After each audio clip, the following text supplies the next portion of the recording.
Hey guys, welcome back to Just a Tip for 2020. So this episode 2, is going to be about abrasive pad and polish testing. This is how we test pad and polish combinations to know just how much cutting power we're getting from them.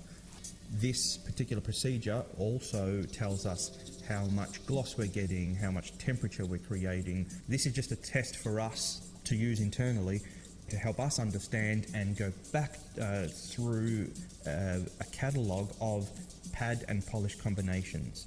So when we want to test a new pad and polish combination, we can go back to another pad and polish combination and have a level playing field because we've used the same panel and we've used the same amount of pressure, the same angle, the same everything. You can't simply pick up a pad and polish, start polishing a panel, and then a year or two later come and pick up the same pad and the same polish, or a different pad and different polish, and use it on a different car, i.e. different paintwork, and then say, oh, okay, I think this cut a little bit more than the other one.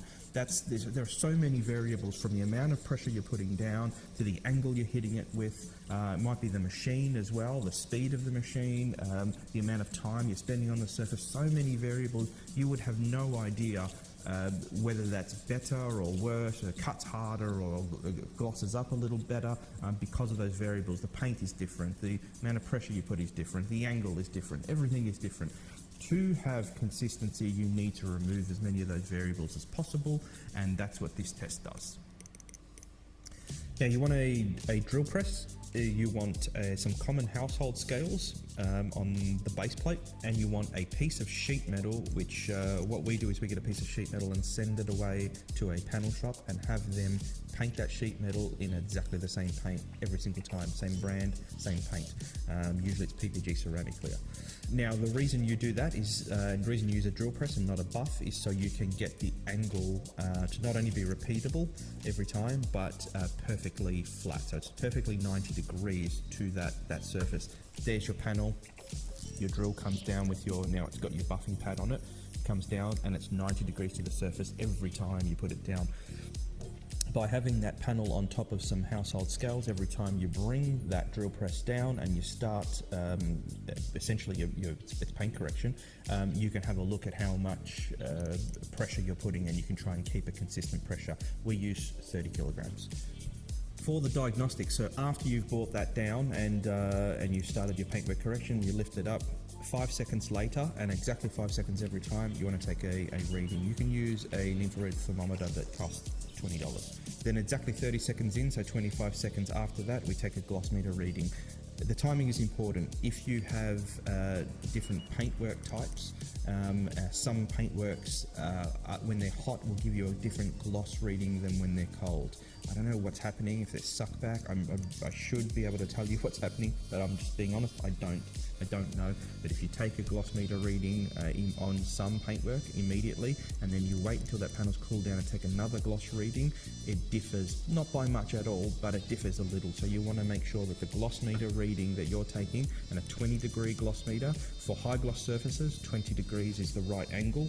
You want to make sure that that's 25 seconds after your temperature reading, so 30 seconds after you've stopped paint correction. That's usually enough time for the panel to have cooled down enough anyway. Okay, so we use the drill press. That's your motor and the drill press. This is the shaft. In here you're going to put your backing plate. That's your backing plate. And here you're going to have your pad. Here's your sheet metal, which is painted, and these are your scales. Your polish obviously goes here. So again, this gives you a 90 degree angle that's repeatable. This gives you repeatable speed. Perhaps not all drill presses do this, but I haven't come across one that's different. I've always used drill presses that have one or two different speeds. You can select which one you want, and they're just consistently the same speed. Under load, that speed might change, but that's why you keep your pressure. If the speed changes under load, provided you have the same amount of pressure, you should end up with the same amount of revolutions for any given amount of time in your pad.